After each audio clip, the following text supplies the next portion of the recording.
Wabarakatuh. Alhamdulillah Rabbil Alamin. Wabihi nasta'inu ala umuri dunya waddin. Ashhadu an la ilaha illallah wahdahu la syarikalah. Wa ashhadu anna Muhammadan abduhu wa rasuluhu. Wa sallallahu ala nabiyyina Muhammadin wa ala alihi wa sahbihi ajma'in. Amma ba'du. Alhamdulillah kita berjumpa kembali pada kesempatan sore hari ini pada kajian perdana kembali ke Masjid Besar Baitus Salam setelah sekian lama vakum karena pandemi. Baik, kita melanjutkan tentang tafsir juz amma. Kita sampai kepada surat Al-Fatihah pada ayat yang ketiga, atau kalau basmalah tidak dihitung maka yang kedua, yaitu Ar-Rahmanir Rahim. Ar-Rahmanir Rahim. Wa qaluhu Ar-Rahmanir Rahim. Ar-Rahman sifatun lillafzil jalalah, War-Rahim sifatun ukhra. Alhamdulillahi, ya kan? Segala puji hanya bagi Allah, ya. Nah, lillah ini lafaz jalalah untuk Allah, ya. Rabbil alamin, ini bentuk daripada istilahnya kalau dalam bahasa nahwunya itu badal, ya. Nah, kemudian Ar-Rahmanir Rahim ini jadi na'at atau sifat. Sifat untuk siapa? Untuk lafaz Allah. Lillahi, maka jadi Ar-Rahmani, Ar-Rahimi, gitu kan? Lillahi jar, ya kan? Kasroh, ya. Maka Ar-Rahmani, Ar-Rahimi, ya. Sifat atau na'at. War-Rahman wa dzur rahmatil wasi'ah. Ar-Rahman artinya pemilik rahmat yang sangat luas. War-Rahim wa dzur rahmatil wasilah. Dan Rahim adalah pemilik rahmat yang disampaikan rahmat tadi, diberikan rahmat tadi kepada makhluk atau pemberi rahmat. Ya. Ar-Rahman wasfuhu war-Rahim fi'luhu.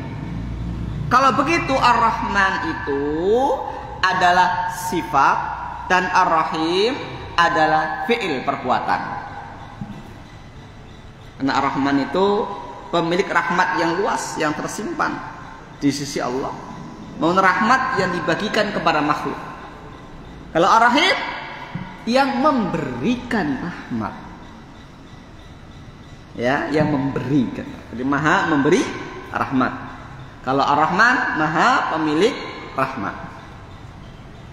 Jadi Ar-Rahman itu sebagai sifat, Ar-Rahim sebagai perbuatan. Walau annahu ji'a bir-Rahmani wahda aw bir-Rahimi wahda li syamli wasfi la syamila al-wasfa wal fi'la. Seandainya cuma dikatakan Ar-Rahman saja atau Ar-Rahim saja, ya, Ar-Rahman ta atau Ar-Rahim ta, begitu kan? Maka meliputi apa? Sifat dan perbuatan. Kalau disebutkan secara terpisah, maka meliputi makna yang lain. Jadi Ar-Rahman pun meliputi makna Ar-Rahim. Ar-Rahim pun memiliki makna Ar-Rahman ketika disebutkan secara terpisah. Ya. Walakin idza taraqa fusirar Rahman bil wasfi wa Rahim bil fi'l. Tapi ketika disandingkan, disebutkan berdampingan, maka maknanya dibedakan. Ar-Rahman adalah sifat, Ar-Rahim adalah perbuatan. Ini kaidah. Ya, terkadang sebuah kata ketika dia dipisahkan, ya, maka dia memiliki makna masing-masingnya. Ketika disatukan maka maknanya jadi berbeda. Ini sering banyak kata dalam bahasa Arab yang seperti itu, ya. Nah, ini diantara makna dari Ar-Rahman Ar-Rahim, yang maha memiliki rahmat, lagi maha memberikan rahmat. Kalau terjemahan dalam bahasa Indonesia, yang maha pengasih, lagi maha penyayang. Al-fawaid, faidah-faidahnya. Min fawaidil ayat itsbatu hadzainil ismainil karimain Ar-Rahman Ar-Rahim lillahi azza wajal, yaitu menetapkan dua nama yang mulia ini, yaitu Ar-Rahman Ar-Rahim untuk Allah azza wajalla. Jadi Allah punya nama Ar-Rahman dan punya nama Ar-Rahim, Asmaul Husna. Wa itsbatu ma tadammanahu minar rahmah allati hiya al-wasf. Dan juga menetapkan apa yang dikandung dalam makna Ar-Rahman dan Ar-Rahim. Apa? Yang maha memiliki rahmat yang luas dan maha memberikan rahmat. Walakin wa minar rahmah allati hiya al-fi'l. Dan juga termasuk rahmat yang itu adalah perbuatan yang memberi rahmat, yang memiliki dan memberi. Ar-Rahman yang memiliki rahmat yang luas, Ar-Rahim yang memberikan, maha memberikan rahmat. Jadi kalau arti asalnya itu Ar-Rahman yang maha memiliki rahmat, kalau Ar-Rahim yang maha memberikan rahmat. Itu arti asalnya, ya. Walaupun diterjemahkan Ar-Rahman, Ar-Rahim, maha pengasih, maha penyayang, tidak salah, ya. Tidak salah. Memang ada beberapa penafsiran-penafsiran yang berbeda, ya. Yang masyhur di Indonesia biasanya memaknai Ar-Rahman, ya, dan Ar-Rahim itu, kalau Ar-Rahman yang memberi rahmat kepada semuanya, baik muslim maupun kafir, manusia maupun binatang. Kalau Rahim hanya memberikan kasih sayangnya kepada orang yang beriman. Itu penafsiran yang lain. Penafsirannya yang lain. Jadi dalam ilmu tafsir pun ada ikhtilaf, beda pendapat, hal yang wajar. Hal yang wajar. Ikhtilaf dalam masalah tafsir, ikhtilaf dalam banyak hal, ya. Hampir dalam semua disiplin ilmu ada ikhtilaf. Dalam bahasa Arab pun ada ikhtilaf. Yang bahasa Arabnya sudah sampai kepada pembacaan kitab Kawakib misalnya, atau Al-Jam'u Durusil Arabiyah, atau mungkin yang sampai kepada pembahasan kitab mungkin Syarah Ibnu Aqil, ya, atau mungkin pembahasan Mutammimah Jurumiyah misalnya. Banyak sekali ikhtilaf perbedaan seputar kaidah bahasa Arab. Ada perbedaannya. Nahwu ada perbedaan, shorof ada perbedaan, gitu kan? Ya kan, dikira nggak ada perbedaan nahwu shorof, bahasa Arab ada bedanya. Apalagi dalam masalah tafsir ada bedanya. Dalam masalah tafsir, dalam semua disiplin ada bedanya. Dengan nanti kita dalam masalah perbedaan tadi, kita melihat kepada, ya, mana yang paling kuat dari sekian banyak pendapat. Mana yang paling kuat? Ya, maka kita ambil yang paling kuat, pendapat yang paling kuat. Dari mana dasarnya kita belajar? Jangan cuma ngomong saya mazhab saya tarjih, tapi ditanya tarjih kaidahnya ngerti enggak? Wah, ini bahaya. Ya, harus ngerti. Kayaknya kaidah-kaidah melakukan tarjih. Mana dasarnya apa? Ilmu. Kalau tafsir pakai ilmu usul tafsir. Ya, kita pahami ilmu usul tafsir. Ya. Nah, banyak kitab-kitab usul tafsir yang bagus. Seperti Al-Itqan fi Ulumil Quran misalnya, karya Imam Suyuti, ya. Atau juga Syekhul Islam Taimiyah juga punya kitab Muqaddimah fi Tafsir. Ya. Syekh Utsaimin juga punya tipis, ya, tentang masalah Muqaddimah ilmu tafsir, usul tafsir, ada, beliau punya. Syekh Salim Al-Hilali juga sempat membacakan kepada kita kitabnya, kitab usul tafsirnya beliau. Walau alam terbit atau belum, ya, tapi pernah dibacakan kepada kita kitabnya beliau, ya. Banyak para ulama yang nulis kitab masalah usul tafsir. Kalau usul fikih itu memahami fikih, usul tafsir memahami tafsir. Wa minha anna rububiyyatallahi azza wa jalla mabniyatun 'ala rahmah al-wasi'ah lil khalqil wasilah. Rububiyah Allah, alhamdulillahi rabbil alamin. Rabb, segala puji hanya bagi Allah, Rabb, Tuhannya semesta alam, yang mencipta, yang mengatur, ya, yang memiliki semesta alam. Termasuk diantaranya apa sifat rububiyah? Memberikan rahmat. Memberikan rahmat kepada kita. Kita bisa bernapas gratis. Coba kalau oksigen bayar, ya, kita bisa ambil air dari bumi gratis. Coba kalau bayar berapa per kubiknya? Kalau pakai air PDAM kan ada bayarannya berapa? Yang pakai air sumur, coba kalau dipajaki sumurnya berapa itu? Sinar matahari, ya kan? Nah, banyak sekali. Allah memberikan kepada kita rahmat yang tidak terhitung jumlahnya. Maka di antara sifat rububiyah adalah memberikan rahmat. Maka sifat rububiyah ini di sini apa? Dibangun di atas apa? Rahmat yang luas. Kenapa? Allah memberikan begitu banyak karunia kepada makhluknya, kepada hambanya, ya mukmin maupun yang kafir. Ya mukmin maupun ya kafir, semua dikasih. Semua dikasih. Yang mukmin dikasih kehidupan, yang kafir dikasih kehidupan. Orang mukmin mau kerja, kasih kehidupan. Orang kafir mau kerja, kasih kekayaan. Orang mukmin nggak mau kerja, dikasih nggak? Ya nggak bisa. Oh saya mukmin, ya saya berharap suka dikasih, nggak bisa. Harus berusaha untuk mencari rezeki dari Allah, anugerah dari Allah. Nggak bisa nganggur bekerja, walaupun pekerjaan sepele. Jangan dilihat dari pekerjaannya sepele atau mulia, statusnya pegawai atau bukan pegawai, ya kan? Tapi halal dan haramnya, ya kan? Halal dan haram itu yang paling penting. Halal tidak, halal silakan. Halal tidak, tidak, jangan. Tapi saya jadi direkturnya gimana? Keluar. Direktur perusahaan haram. Jangan mau. Ya, fitnah nanti. Ya, karena pernah ada yang terfitnah dalam masalah itu, ya. Dijadikan direktur 5 perusahaan abal-abal, ya. Untuk merekrut apa namanya? Ya, kalau sekarang trading, ya, betul itu. Nggak usah, keluar aja. Ujung-ujungnya nanti jadi masalah. Nah, forex ya, hati-hati ya, jangan. Gimana sudah nggak usah bahas masalah trading forex gitu. Banyak unsur spekulasinya, judinya daripada realitasnya, ya.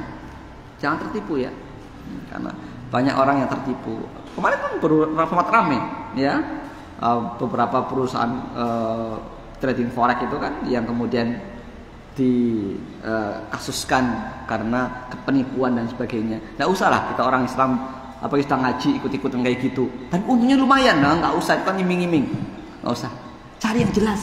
Jangan yang sifatnya spekulan, ya kan? Yang jelas. Gitu.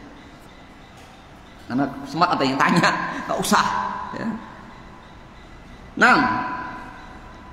Maka dibangun di atas sifat rahmat yang luas, ya, dan kepada makhluk rahmat ini diberikan oleh Allah. Li'annahu ta'ala lama qala rabbil alamin ka'anna sa'ilan yas'al ma na'u hadhihi rububiyyah. Karena ketika Allah menyatakan alhamdulillahi rabbil alamin, Rabbil alamin, Rabb semesta alam, maka seakan-akan ada yang bertanya, jenis rububiyahnya yang bagaimana? Kan rububiyah banyak. Rububiyah yang bagaimana? Rububiyah yang bersumber dari sifat rahmat. Dari sifat rahmat. Ya. Hal hiya rububiyatu akhdin? Apakah rububiyah yang itu mengambil karena merasa berkuasa, bebas mengambil dari makhluknya? Kan yang menguasai kan mengatur, menguasai. Apa rububiyah yang artinya kekuasaan mengambil dari orang yang dari umat manusia, dari makhluknya diambil begitu. Wa intiqam, dan memberi ancaman-ancaman. Rububiyatir rahmah wa in'am, atau rububiyah rahmat, kasih sayang, dan memberikan nikmat. Maka dijawab Ar-Rahman Ar-Rahim. Ya, sebagaimana dalam hadis Nabi, inna rahmati taghlibu ghadabi, sesungguhnya rahmatku mengalahkan kemurkaanku. Sifat rahmat. Ya, sifat rahmat. Makanya itu ketika seorang hamba membaca Ar-Rahman Ar-Rahim, kalau Allah berfirman apa? Asna alayya abdi, hambaku telah menyanjungku. Ayat yang keempat, Maliki yaumiddin,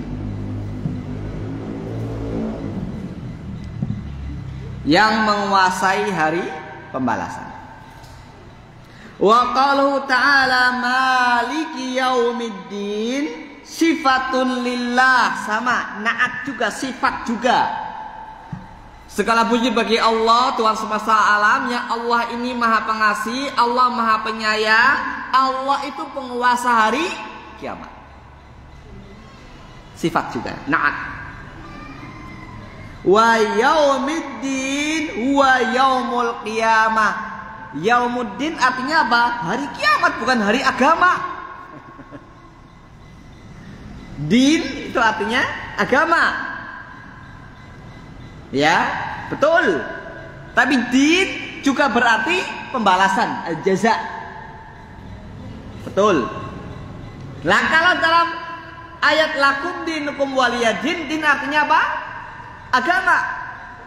Tapi dalam ayat ara'aital ladzi yukadzibu biddin, din berarti apa? Hari kiamat, hari pembalasan. Tahukah kamu siapakah orang yang mendustakan hari kiamat itu? Nah, itu sama seperti ini, maliki yaumiddin, ya, yang menguasai hari kiamat, hari pembalasan. Karena ad-din huna bimaknal jaza. Din di sini artinya jaza, pembalasan amal. Maka diartikan yang menguasai hari pembalasan, bukan yang menguasai hari agama.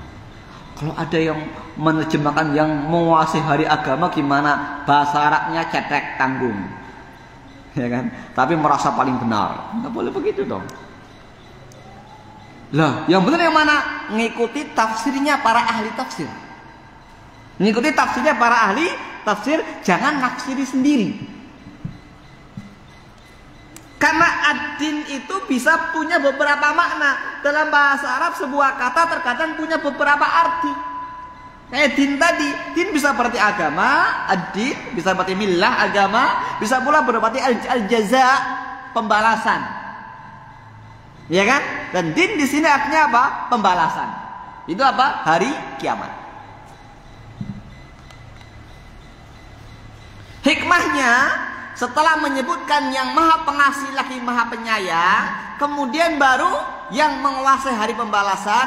Hikmahnya bahwasanya dakwah itu ya haruslah adanya keseimbangan antara at-targhib wa tarhib.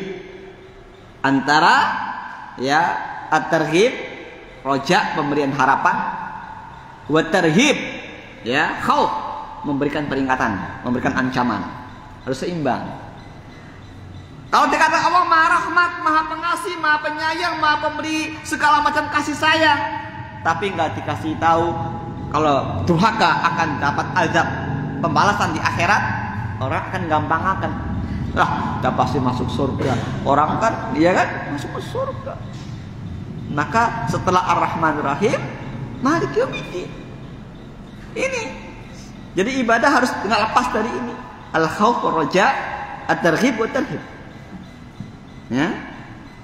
Nah, jadi memberikan harapan dengan kasih sayang Allah dan memberikan ancaman dengan apa? Pembalasan siksa Allah bagi orang yang berbuat keburukan. Ini keseimbangan. Ya, antara berharap dan takut. Berharap rahmat Allah, takut dari azab Allah. Yakni anau subhanahu wa ta'ala maliku lidzalikal yaum alladzi yujaza fihi al-khalaiq. Yaitu maknanya Allah Ta'ala adalah Malik yang menguasai hari itu, yang pada hari itu seluruh makhluk akan diberikan balasan. Diberi balasan. Apakah diberi balasan dengan masuk api neraka Jahanam, atau diberi balasan dengan kisos? Nah, balasan ada dua macam. Balasan dengan api neraka dan balasan dengan apa? Kisos, pembalasan seimbang. Ya, orang yang lolos di timbangan amal, lebih baik amal buruknya, lebih baik amal baiknya daripada amal buruknya. Lebih berat amal baiknya timbangannya ya, walaupun sebutir debu. Walaupun sebutir debu. Surga apa neraka? Surga. Harus 0,0001 gram atau 0,001 mikrogram. Ya. Ya lulus gitu ya. Maka dikatakan walaupun bidzarrah, satu biji sawi, satu atom. Ya. Nah ini. Jadi walaupun sedikit timbangannya berat kepada yang baik, pasti surga. Nggak perlu mampir ke neraka. Lalu dosa-dosa yang lain gimana? Ada kisosnya. Kan begitu, ada kisosnya. Sebelum masuk surga, orang-orang setelah berhasil melewati sirat ya, akan diberhentikan di komporah untuk dikisos, dibalas seimbang supaya masuk surga dalam keadaan sudah bersih. Itu. Nah, fala malika ghairuhu fi dzalikal yaum. Tidak ada penguasa pada hari kiamat selain Allah. Nah, ini penjelasannya. Wadin taratan yuradu bil jaza kama fi hadhil ayat wa taratan yuradu bil amal kama fi qouli ta'ala lakum dinukum waliyadin. Din, kata din itu bisa suatu kali bisa bermakna pembalasan amal dalam sebagaimana ayat ini, dan suatu kali pula bisa bermakna amalan ya, atau agama ya, sebagaimana dalam ayat lakum dinukum waliyadin. Wa yuqalu kama tadinu tudan, ai kama ta'malu tujaza. Maka ada sebuah ungkapan mengatakan kama tadinu tudanu, sebagaimana kamu beramal maka kamu akan dibalas. Ya. Ini dalam apa namanya perkataan ya, dalam bahasa Arab seperti itu. Ya. Wa fi qouli ta'ala maliki qira'atu sab'iyah maliki wa malik akhassu min malik. Nah, kalau kita bicara masalah bahasa Arab, masalah qiraah pun ada perbedaan qiraat. Ya, perbedaan qiraat itu ada qiraat yang mutawatirah yang boleh kita pakai. Ya. Ada qiraat yang ahad yang tidak boleh kita pakai sebagai bacaan tapi boleh sebagai ilmu tafsir. Dan ada qiraat yang syadzah yang tidak boleh dipakai untuk bacaan maupun tafsir. Dalam masalah ayat keempat ini, Maliki Yaumiddin ini ada dua qiraah sab'iyah, dua qiraah yang mutawatirah. Dua qiraah mutawatir, yaitu Maliki Yaumiddin dan Maliki Yaumiddin pendek. Dua-duanya boleh. Karena dua-duanya mutawatir. Ya. Tapi kalau membaca Malaki ya atau Malaka, ada bacaan itu syadzah, bacaan yang syadzah yang dhaif ya, lemah. Enggak boleh dibaca. Malaka Yaumiddin ada tapi nggak boleh. Loh kenapa? Bacaan yang syadzah. Itu kalau bahasa hadisnya yang dhaif. Haram baca dengan demikian. Nggak boleh untuk bacaan, nggak boleh untuk ilmu. Ya, karena dhaif. Ya. Nah, sehingga boleh membaca panjang Maliki Yaumiddin. Boleh baca pendek Maliki Yaumiddin. Maliki Yaumiddin. Maliki pendek. Enggak ma, pendek. Maliki boleh, Maliki boleh. Apa ada bedanya? Beda. Kalau Malik itu pemilik, raja. Milik, pemilik. Kalau Malik penguasa, yang menguasai. Yang menguasai. Maka Malik akhassu minal Malik. Malik itu lebih khusus daripada Malik yang memiliki. Kalau yang menguasai belum tentu memiliki. Kalau yang memiliki pasti menguasai. Walaupun nggak mesti juga. Tapi umumnya yang memiliki pasti menguasai. Saya punya rumah, saya menguasai rumah gitu kan. Kecuali kalau dikontrakkan rumahnya. Ya.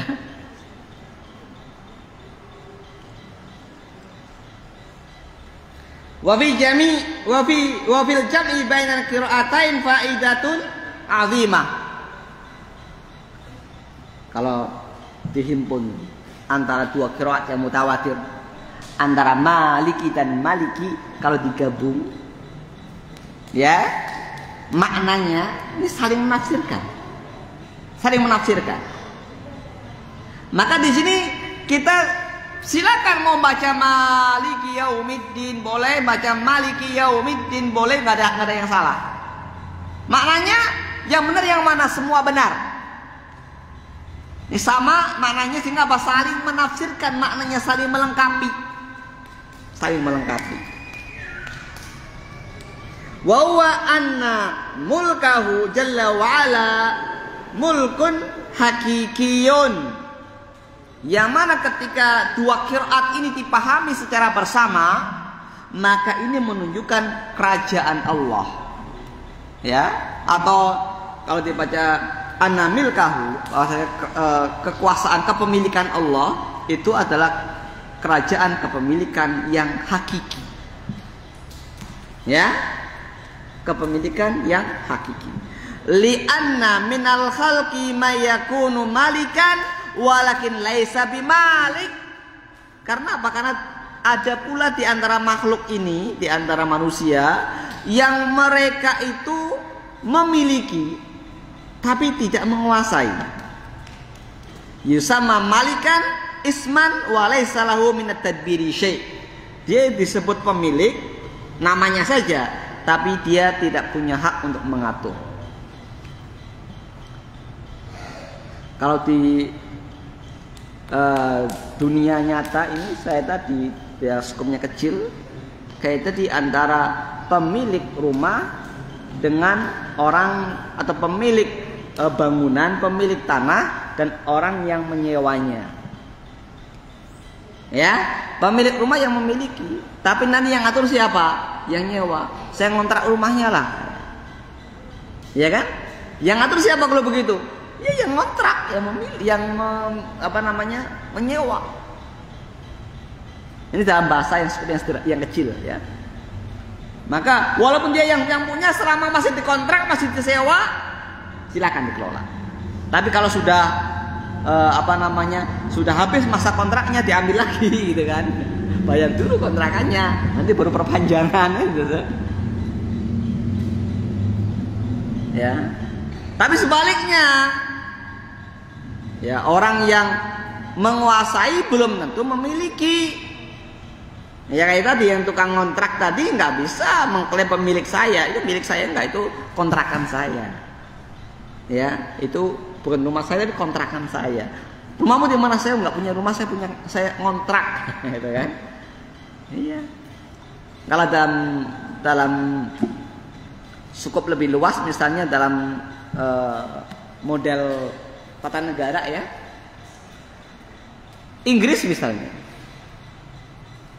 Inggris itu siapa yang jadi rajanya, jadi rajanya, Ratu Elizabeth, ya. Tapi siapa yang mengatur kerajaan Inggris? Perdana Menteri. Malaysia.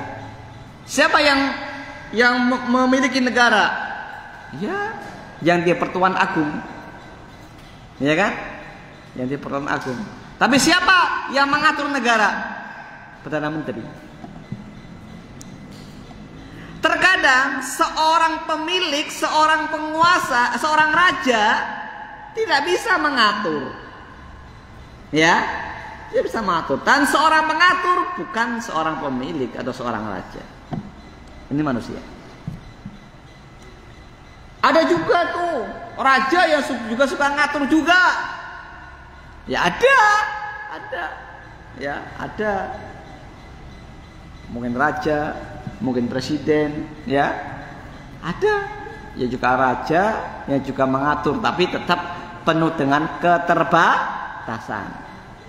Ya, semuanya ada keterbatasan, tidak mutlak. Nah, maka di sini wa minan nasi ma yakunu malikan wa la yakunu malikan. Ada kalanya orang sebagai pengelola, sebagai pengatur, tapi bukan pemilik. Ka'amatin nas, bagaimana manusia pada umumnya. Walakin ar-rabbu azza wa jalla malikun. Tapi Allah azza wa jalla dialah yang mengatur dan yang memiliki. Ya, yang merajai, yang menguasai dan yang memiliki. Sempurna kekuasaannya.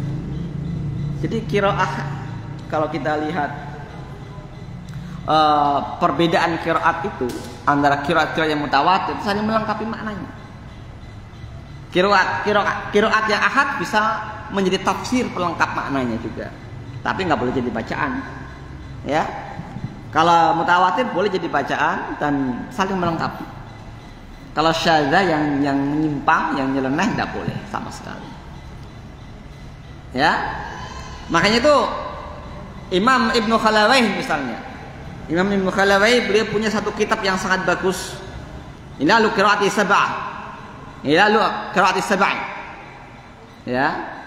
Jadi alasan-alasan dari qiraah yang 7. Perbedaan qiraah yang 7. Kenapa bisa berbeda? Apa alasannya? Bisa dari sisi maknanya yang saling menafsirkan, bisa dari sisi tata bahasanya, atau bisa dari sisi dialeknya. Ya, karena nanti dalam menafsirkan Al-Quran turun dalam 7 ahruf, ya, ini para ulama berbeda pendapat tentang masalah itu. Pendapat yang paling kuat adalah 7 dialek. Yaitu 7 dialek itu nggak mesti semua berbeda. Misalnya Alhamdulillah Rabbil Alamin sepakat tidak ada perbedaan qiraat. Yang mutawatir tidak ada. Kalau yang syadzah ada, yang mutawatir nggak ada. Ya, Ar-Rahman Ar-Rahim nggak ada. Tapi gitu Maliki Yaumiddin ada 2 qiraat yang mutawatir. Ya. Nah, fawaid, faedah dari ayat ini. Min fawaidil ayat itsbatu mulkillahi azza wa jalla wa malakutihi yaumal qiyamah. Penetapan kerajaan Allah, kekuasaan Allah, ya, pada hari kiamat. Li'anna fi dzalikal yaum tatalasha jami'ul mulkiyati wal muluk. Karena pada hari kiamat, ya, kerajaan atau raja yang sebenarnya, kekuasaan yang sebenarnya hanya milik Allah. Semua kekuasaan, semua raja, semua ya semacam penguasa, pemilik, raja ataupun jabatan-jabatan yang puncak itu semuanya sudah hilang. Tidak ada lagi presiden, tidak ada lagi raja, nggak ada lagi sultan, tidak ada lagi khalifah. Ya. Kalau bilang masalah khalifah, kemudian orang jadi berpikir, wah ini jangan-jangan khalifah adalah salah satu sistem kenegaraan. Khilafah itu sistem kenegaraan, tata negara. Tapi tidak wajib, ya, harus khilafah, kalau tidak maka tidak sah. Enggak. Ya, khilafah adalah sistem yang dijalankan oleh para sahabat Nabi, para khulafaur rasyidin. Dan sistem yang terbaik. Ya, tetapi tidak mesti. Tidak mesti ya. Enggak mesti. Karena apa? Dalam hadis riwayat Ahmad disebutkan bahwasanya umat ini akan mengalami beberapa fase kehidupan. Pertama, fase zaman nubuwah, kenabian. Ya kan? Dan yang kedua, fase al-khilafah ala minhaj nubuwah, kekhalifahan di atas jalan kenabian. Itu zaman khulafaur rasyidin yang 4. Abu Bakar, Umar, Utsman, Ali radhiyallahu taala anhum ajma'in. Kemudian yang ketiga adalah zaman mulkan awuron, zaman kerajaan. Ini sejak zaman Bani Umayyah. Ketika Muawiyah merubah sistem khilafah jadi sistem kerajaan. Ya, sah tidak sistem kerajaan? Ya sah saja. Sah. Ya, sah. Buktinya Muawiyah yang merubah dari sistem khilafah ke sistem kerajaan. Sah, nggak masalah. Dari mulai zaman Bani Umayyah, Bani Abbasiyah sampai dengan zaman Utsmaniyah. Baru kemudian zaman mulkan Jabariyan, zaman para penguasa-penguasa yang diktator. Ya, ini zaman kita sekarang. Dan nanti kata Rasul akan kembali lagi ke zaman al-khilafah ala minhaj nubuwah yang kedua, dan entah kapan.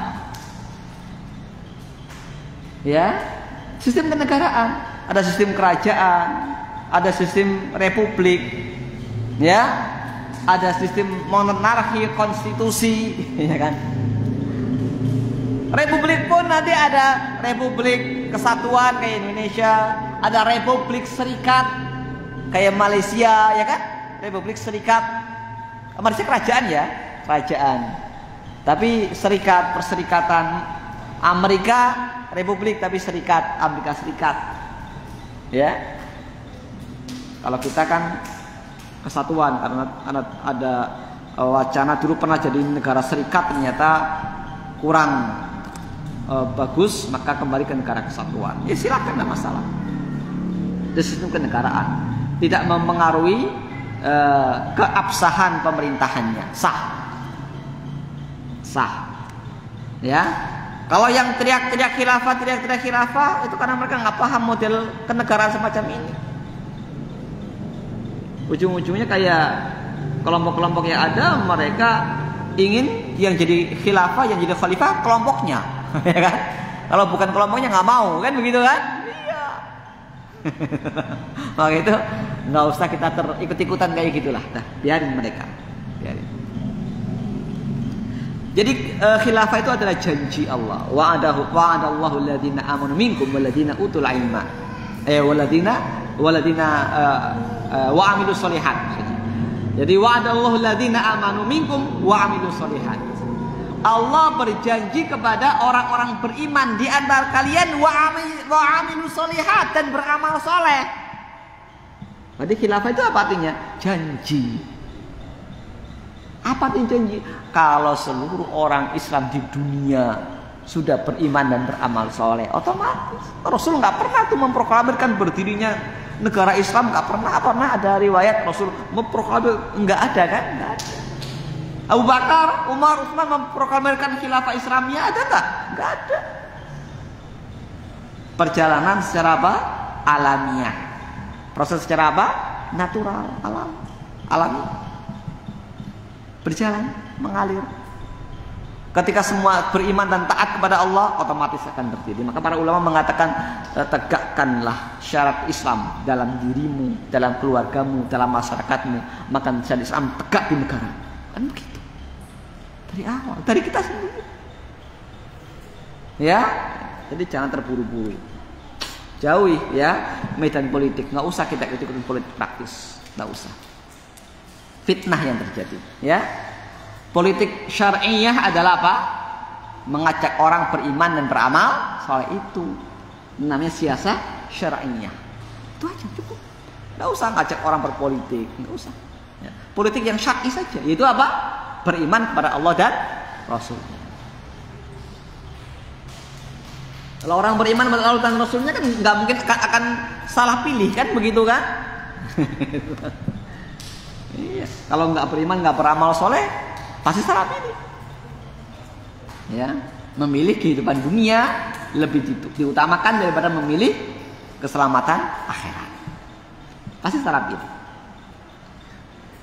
Nah, masih kita bahas tentang masalah ini. Fa in qala qail, seandainya ada orang yang bertanya, alaisa maliku yaumiddin, malika yaumiddin wa dunya, bukankah Allah itu adalah penguasa hari kiamat dan juga penguasa di dunia? Kok cuma ayatnya maliki yaumiddin saja, enggak maliki yaumiddini wa dunya, begitu? Kekuasaan Allah di akhirat, tak apa dunia akhirat? Dunia akhirat. Tapi kenapa ayatnya cuma maliki yaumiddin, tidak maliki yaumiddini wa dunya? Kenapa? Nah,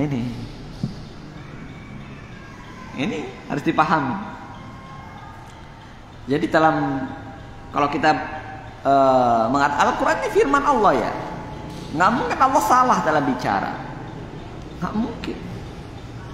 Pasti ada maksudnya.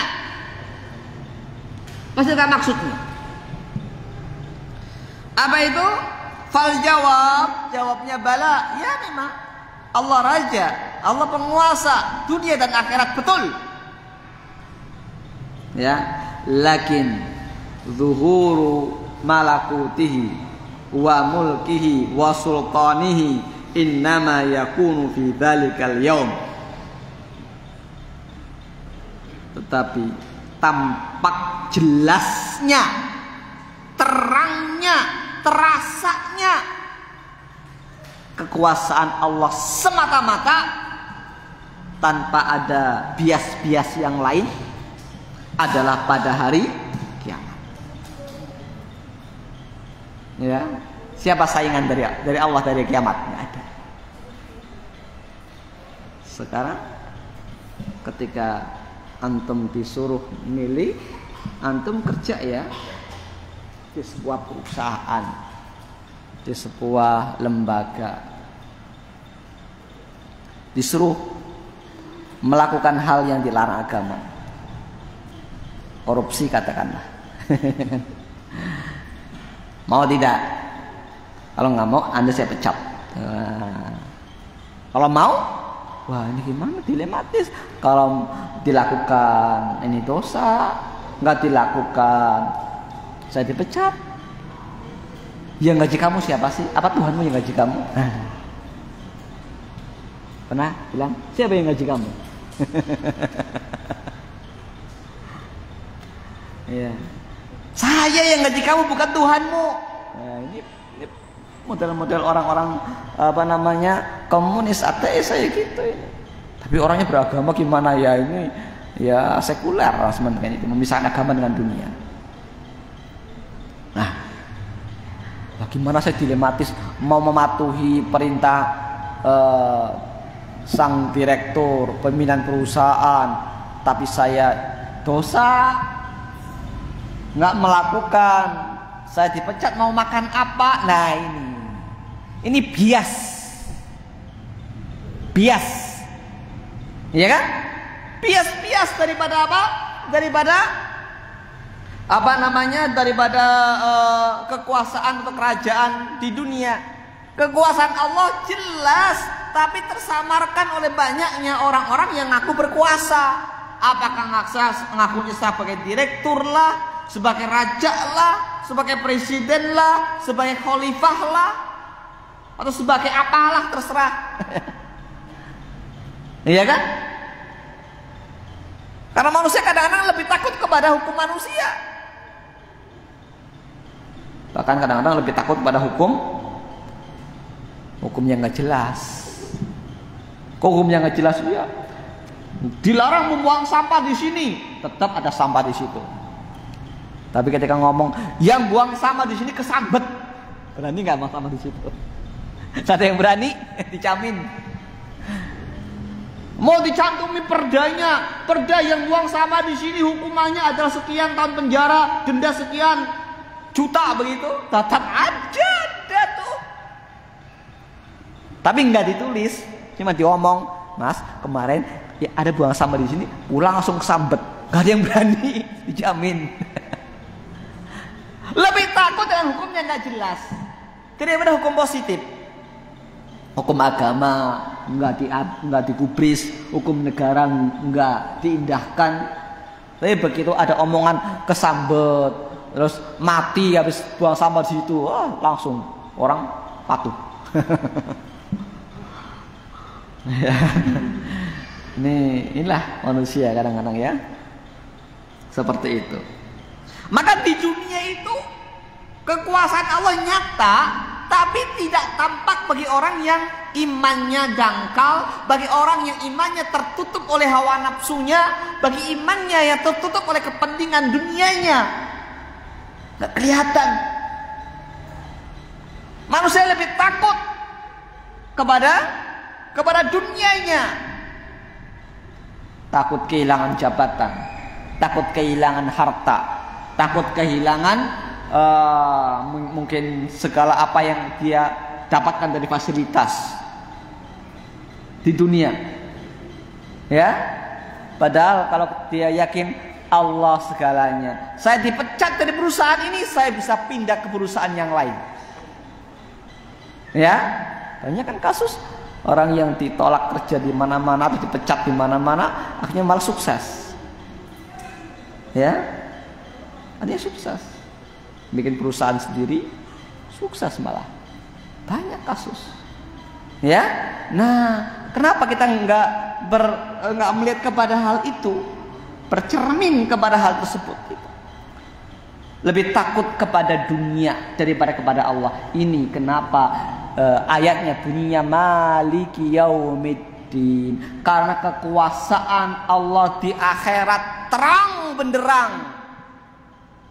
Sekarang orang-orang yang mengabaikan hukum Allah, mengabaikan syariat Allah, nggak mau sholat, nggak mau puasa, menyepelekan, lah mana buktinya kalau orang yang sholat masuk surga? Butuh buktinya orang mati nggak pulang, nggak balik, ya kan? Mana itu, ya kan? Tapi memang ada kasus terjadi memang di sebuah desa. Saya dapat cerita dari rekan.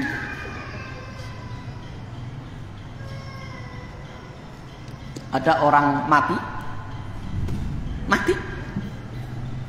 sempat hidup lagi sebentar, ceramah, terus mati lagi. Ada di daerah Maus, ya, jadi mati, ya. Nah, ketika orang-orang pada nangis seperti apa, ya. Nggak lama hidup lagi, terus ceramah, nih kalian beramal yang benar, mati itu sakit banget nih, ya, pokoknya menderita banget. Sekarang ya diperbaiki amal kamu, jangan sampai kayak saya, ya, habis itu mati lagi, mati beneran. Ini kejadian, pernah ada yang terjadi. Apa bisa? Ya kalau Allah menghendaki, apa yang sulit seperti Allah. Yang mati 100 tahun hidup lagi Allah bisa. Ya kan? Ya. Nabi Musa yang ketika mencari pembunuh, ya, orang yang membunuh bapaknya itu kan suruh mukul pakai bagian dari sapi yang dipotong itu kan, sapi betina yang dipotong itu dalam surah Al-Baqarah itu, dipukul hidup, bilang dia bunuh saya si fulan, mati lagi. Kalau Allah menghendaki apa yang nggak mungkin, ya. Jadi memang pernah ada yang seperti itu. Ya, ini cerita dari teman seperti itu. Jadi tetangganya ada yang mengalami seperti itu. Nah, jadi kekuasaan di dunia itu terbiaskan oleh hawa nafsu dunia, oleh hijaunya dunia, oleh kenikmatan dunia, oleh hiruk pikuknya dunia, pesonanya dunia. Ya, tapi kalau di akhirat tidak. Dia dibangkitkan dari kematiannya Dia terkejut karena ternyata apa yang selama ini mereka dustakan jadi kenyataan persis di depan dia. Apa yang terjadi? Maka semua orang akan tertunduk. Semua orang pendosa-pendosa akan tertunduk. Mereka tidak menyangka apa yang mereka dustakan ternyata jadi kenyataan. 6.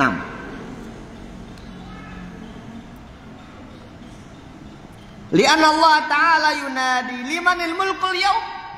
Pada hari kiamat nanti ketika semua sudah Allah matikan, semuanya sudah Allah matikan, termasuk makhluk-makhluk terakhir yang dimatikan oleh Allah, yang tidak mati oleh tiupan sangkakala malaikat Israfil, dicabut nyawanya oleh Allah. Siapa yang nggak mati? Yang malaikat Israfil sendiri yang meniup, ya kan? Dia meniup, dia nggak mati kan? Malaikat Jibril, ya, juga malaikat maut yang mencabut nyawa. Allah lah yang kemudian mencabut nyawa mereka. Setelah semuanya mati, tinggal Allah yang maha hidup. Maka Allah bertanya, limanil mulkul yaum, milik siapa kerajaan pada hari ini? Milik siapa? Mana raja-raja di dunia? Mana para penguasa yang diktator? Mana orang-orang yang sombong? Mana? Gak ada satu menjawab. Semuanya mati. Ya kan? Ada raja yang semaur saya? Nggak ada. Nggak ada raja yang semaur. Nggak ada presiden yang semaur.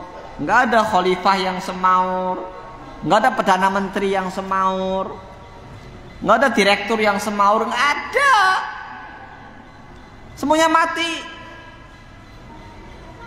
Ya, fala yajibu ahad, maka tidak ada satupun yang menjawab. Fayaqulu ta'ala lillahil wahidul qahar, hanya milik Allah yang esa, lagi menundukkan segala sesuatu, mengalahkan segala sesuatu, maha perkasa. Fid dunya yadharu mulukun, bal yadharu mulukun ya'taqidu syu'ubuhum anau la malika illahum.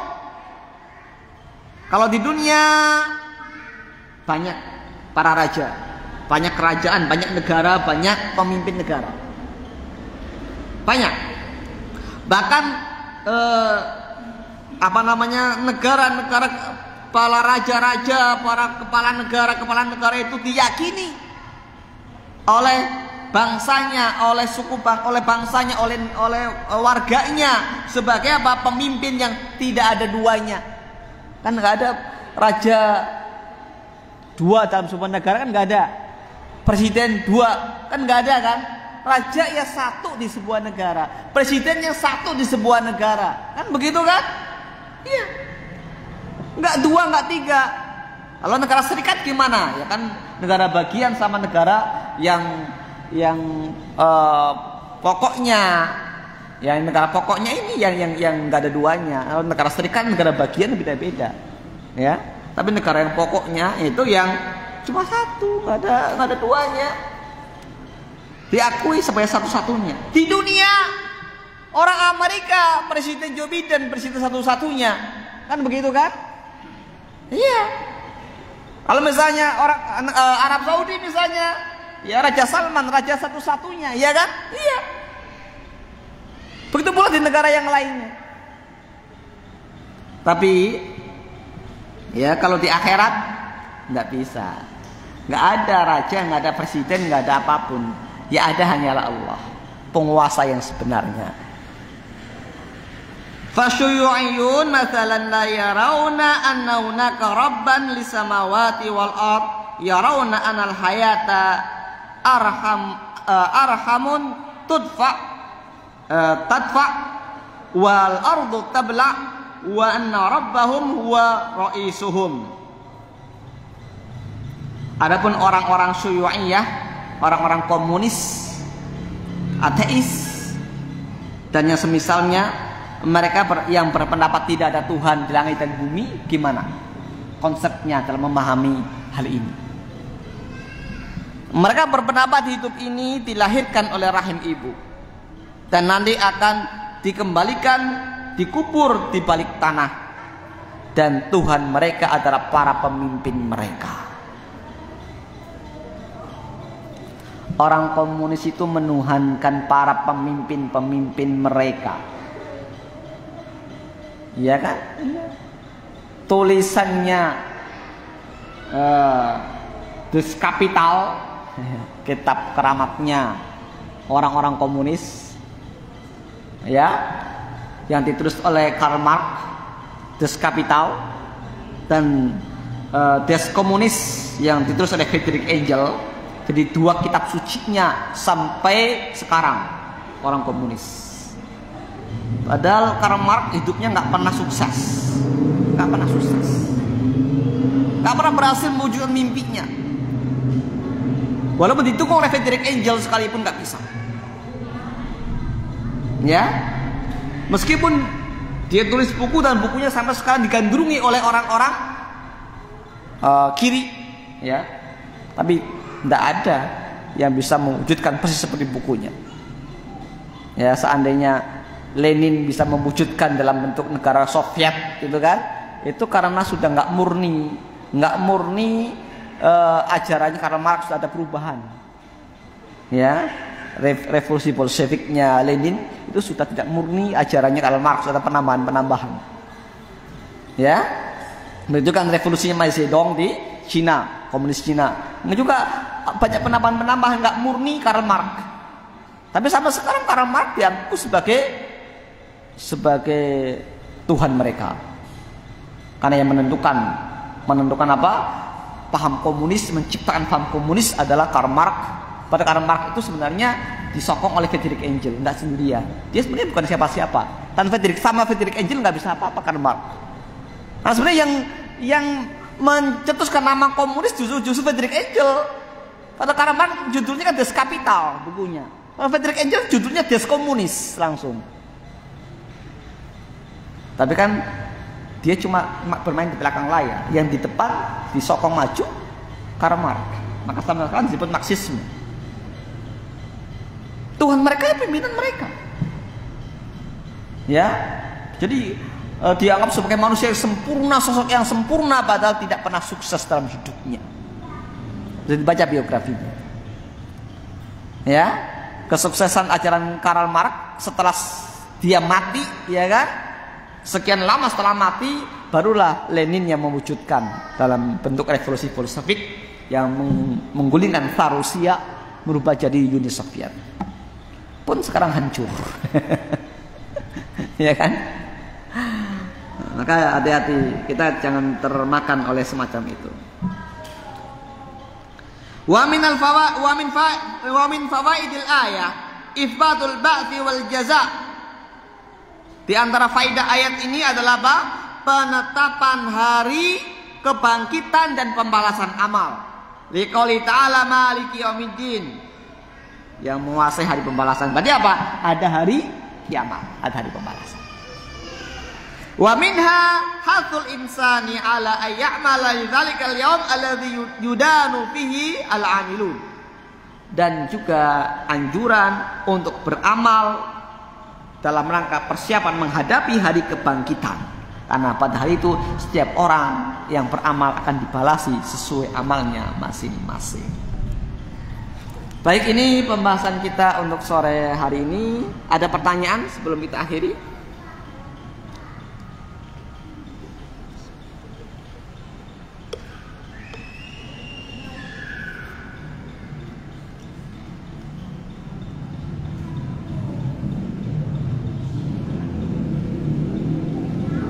Ada pertanyaan? Jelas semuanya?